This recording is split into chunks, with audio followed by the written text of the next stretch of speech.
Mag-aayos ako ngayon. Malimit na ginagamit sa opisina o sa mga establishmento ng mga Xerox machine. Walang iba kundi itong tinatawag nating laminator. Sa pagkakataong ito may nakaipit pang plastic na hindi pa natanggal. Subukan nating bunutin ang plastic. Matigas at makapal yung plastic. Halatang nag-overheat yung heater nito na kahit makapal yung plastic ay kumulubot ng gusto sa roller nito. May 4 lang itong tornilyo sa ilalim nito, kaya kailangan ipataob ito. Alam nyo kasi, nagkakaproblema minsan sa isang laminator kung hindi angkop ang timpla ng temperatura para sa anumang kapal ng plastic. Kailangan alamin yung timpla ng tamang temperatura sa bawat kapal ng plastic. Malimit diyan, nagkakamali yung operator nito sa dahilan paiba-iba kasi yung kapal ng plastic, maaaring kulang o sumobra yung init sa roller ng laminator. At ngayon, masasaksihan natin kung anong nangyari sa loob nito. Kumulubot nga ng husto yung plastic. May dalawang DI-in plug itong cover. Yan, plug lang ang mga ito at para tuluyang tanggal ang takip nito.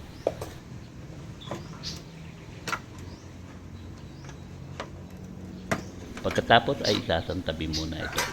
Aalisin muna yung takip ng heater na may 2 tornilyo sa magkabilang dulo nito. Ito, basag yung salamin ng heater at nakalambitin na lang sa roller.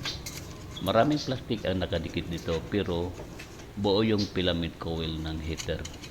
Para dito naman sa mga tumigas na plastic o nakadikit dito sa bakal na to, kailangan natin po ang hot air upang mapalambot yung mga plastic na nakadikit dito. Maaari din naman sunugin sa apoy pero mas mainam pa rin ito. Ito rin yung ginagamit ko sa pagbabaluktot ng mga PVC pipe sa tuwing ako'y gumagawa ng mga wiring sa mga bahay-bahay o sa mga building.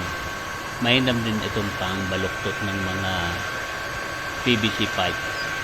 Kaya malakas po itong uminit at huwag niyong tangkain gamitin ito sa inyong mga buhok. Hindi po ito hair dryer. Kung nagamit man ito sa inyong buhok, sigurado sunog lahat ang inyong mga buhok. Gamit ang screwdriver para tanggalin ang mga natunaw na plastic. Kailangan din kasing tanggalin ito at baka naman ito ay tutulo doon sa mga isasalang nating mga bagong dokumento at makakaabala. Ito naman yung 4 na tensioner spring para sa 4 na roller. Mamaya lang ipakita ko sa inyo kung paano ito nakakabit. Sadyang di ko na pinakita ang video nito para mapaiksi lamang yung video. At nang hindi naman antukin yung ating mga manonood ng ating video. Okay, dadako naman tayo dito sa ibang parte ng ating laminator. Ito na yung nakaipit na plastic, makapal at matigas ituwid.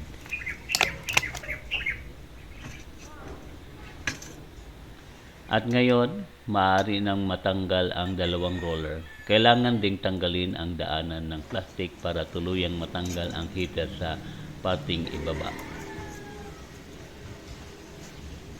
2 tornilyo lamang ito at maaari na nating matanggal ng paisa-isa yung parte ng heater assembly at nang matanggal na rin natin yung kanyang heater filament. At pwede na rin hugutin itong isang roller.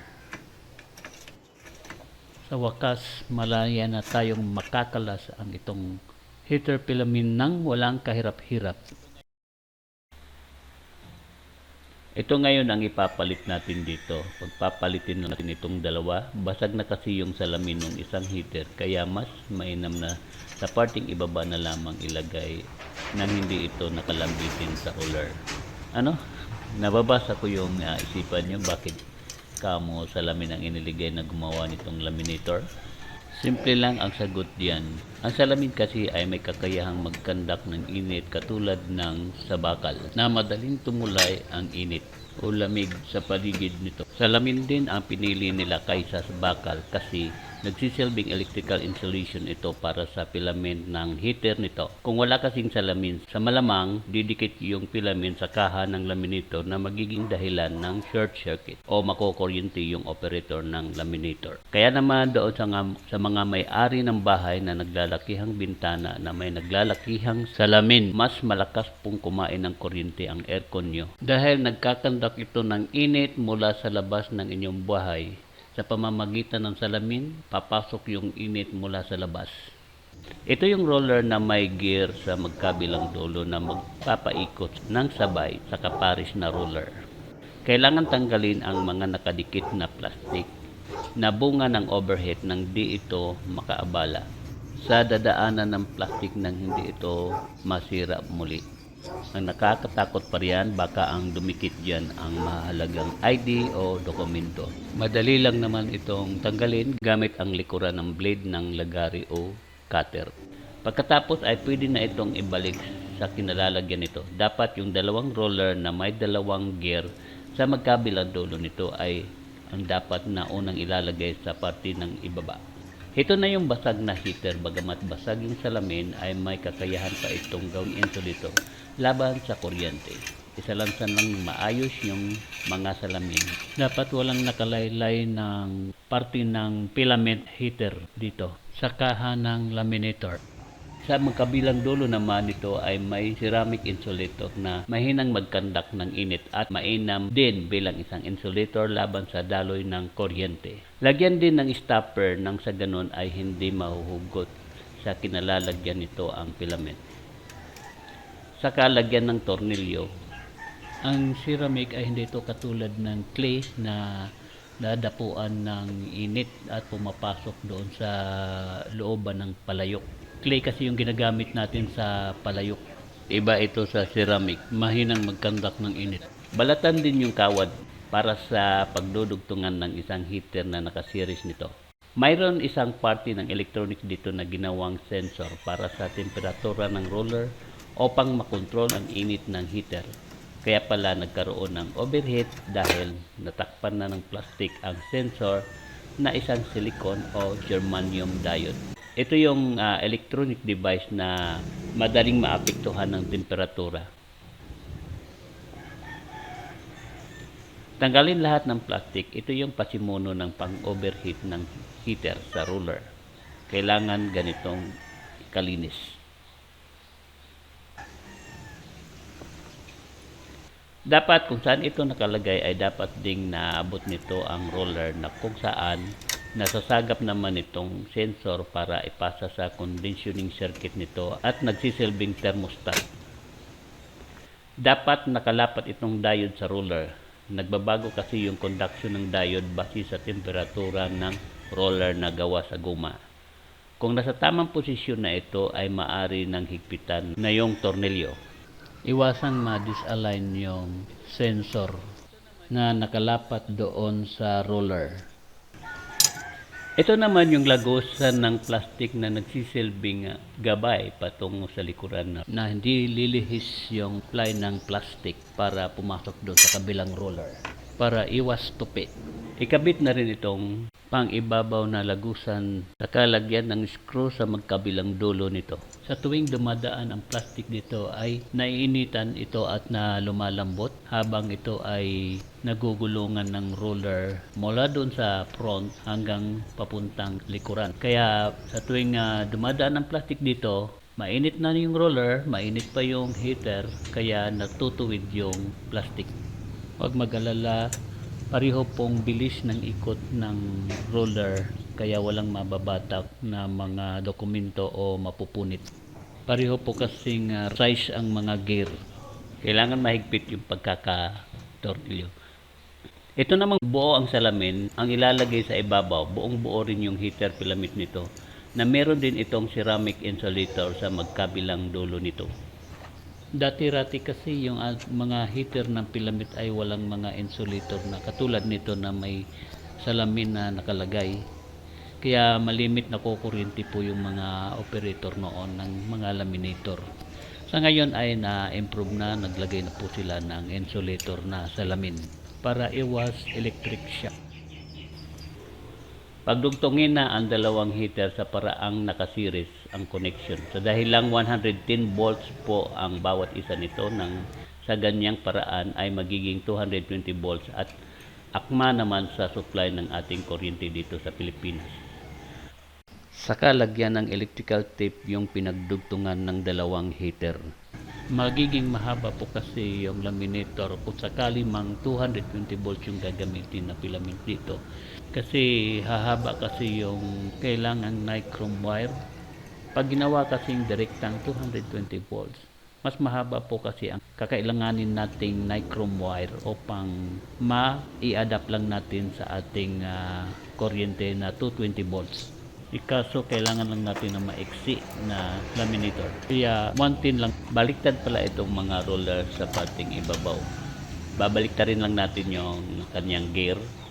Kailangan kasi ganitong paraan ng pagkakalagay kasi para kasama itong iikot sa ilalim ng roller. Ito na yung tensioner na maghihigpit sa 4 na roller. Sundan nyo lang kung paano ko ikinabit yung spring ng tensioner. Yung tamang higpit nito ay may palatandaan naman sa tagiliran ng spring. Pag hindi kasi pantay yung higpit ng spring, hindi rin kasi pantay yung ipit ng ating roller. Mangyayari niyan ay hindi pantay yung labas ng plastic. So hindi rin pantay yung lapat ng init ng roller. Kaya kailangan na magkakapari yung higpit para maiwasan yung pagkalukot ng plastic sa tuwing lalabas sa roller ang plastic.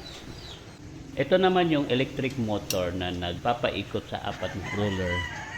At ito naman ang electronic circuit board na kontrolado ang ikot ng motor at init ng roller. Mayroon ding itong display para sa temperatura ng init ng roller. Dito mo matatansya yung init ng heater. Pagka nawala naman yung supply ng kuryente, ito yung capacitor na yan ang kailangan palitan base sa aking karanasan. Ang capacitor kasi ang nagpababa ng 220 volt AC para magiging angkop nito para sa kanyang electronic circuit board. Kaya hindi na ito kailangan ng transformer. Kaya nauuso na ngayon ito sa mga maliliit na circuit board na di na kailangan ng transformer. Medyo may kahirapan lang dito sa paghigpit ng ating mga tornilyo para sa ating tensioner at saka naman doon sa holder ng ating roller. Gawa ng nasa ilalim po kasi yung tornilyo at kailangan dukutin natin ng pailalim. Kailangan kasi sakto yung ating pagkakahigpit ng mga tornilyo dito sa ilalim ng ating mga tensioner. Saka kailangan din na pantay yung pagkakasikip ng ating mga spring, no? Para pantay naman yung kanyang paghila sa mga plastic. Siguro pag nag-aayos tayo ng ganitong laminator, kailangan siguro natin ng medyo mataas-taas yung lamisa nang sa ganun di tayo mahirapan ng maghigpit ng mga spring sa ilalim ng laminator. Mababa lang kasi itong lamisa na pinagpatungan ko. Ito ay kinakabit na natin yung cover ng heater sa itaas para hindi ganong tumagos yung init doon sa cover ng laminator. Kaya mapapansin niyo doon sa kanyang pangitaas na cover, may nakalagay na babala na mainit po yung surface area ng kanyang pangitaas. So para hindi siya ganong mainit, kailangan mailagay itong cover na ng heater. Ngayon, kinakabit ko na rin yung ganyang wire dito sa control ng circuit board. Ito yung pinakasakit na magdudugtong dito sa heater na nakaseries na ilalagay din dito sa pinaka-thermostat. At siyempre, kailangan yung electrical tape para sa insulation ng pinagdugtungan ng dalawang wire papuntang heater na nakaseries. Kailangan dapat sanang mapaglayo din yung pinagdugtungan, pero sa kasong ito ay masyadong maiksi na yung pinagdudugtungan dahil upang mapaghiwalay yung dalawang pinagdugtungan nito. Kailangan mainam ang pagkakabalot ng pinagdugtungan upang hindi ito magkaroon ng exposure doon sa ibang metallic parts ng laminator. Ayan, kailangan na natin ikabit doon sa kanyang electronic board. At siyempre ilalagay na rin natin yung pangitaas na cover ng ating heater. Nang sa ganon ay maiwasan ang sobrang pag-init nito sa ibabaw ng kanyang cover.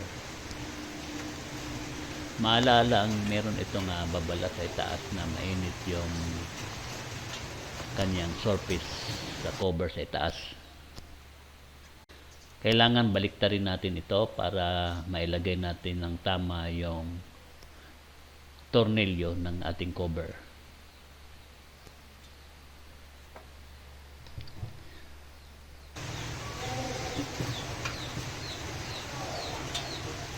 Kailangan higpitan din natin yung pinaglalagyan ng roller.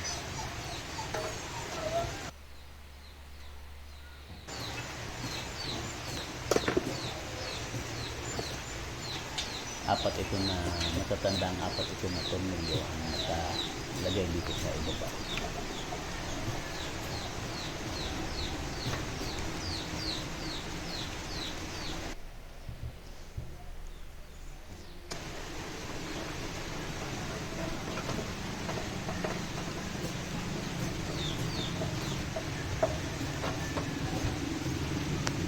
Ginawa ko itong video na ito para maging gabay ito sa mga technician na gumagawa nitong laminator. Marami ito sa mga paaralan kung saan ginagamit ito ng guro na laminator sa kanilang mga ginagawang label, mga dokumento, ID.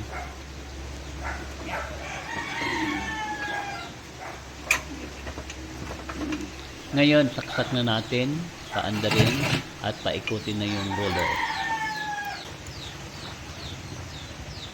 Ina-adjust yung monitor ng temperatura. Paikutin natin ang roller.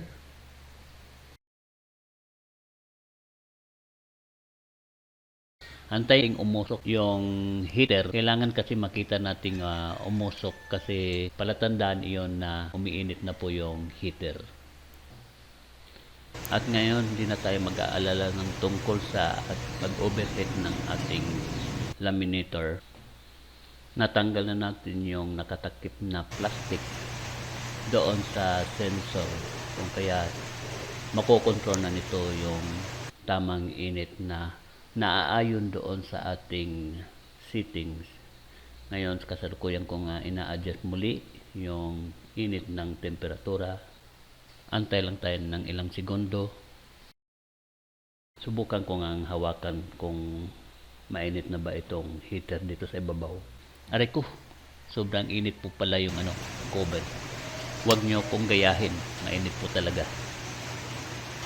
Kaya lalo na kung wala itong cover, mas mainit po yung tatakip natin dito na cover. Ito na yung safety cover para dito sa heater nang di tayo mapasok nito. Ito na yun, kulay itim na cover para hindi siya dumihin. Ayan may nakalagay na do not touch na sticker. Pwede na natin itong ihatid doon sa may-ari nito. Maraming salamat po sa panonood ng ating video at pagpalain po tayo ng ating Diyos na makapangyarihan sa lahat. Hanggang sa muli.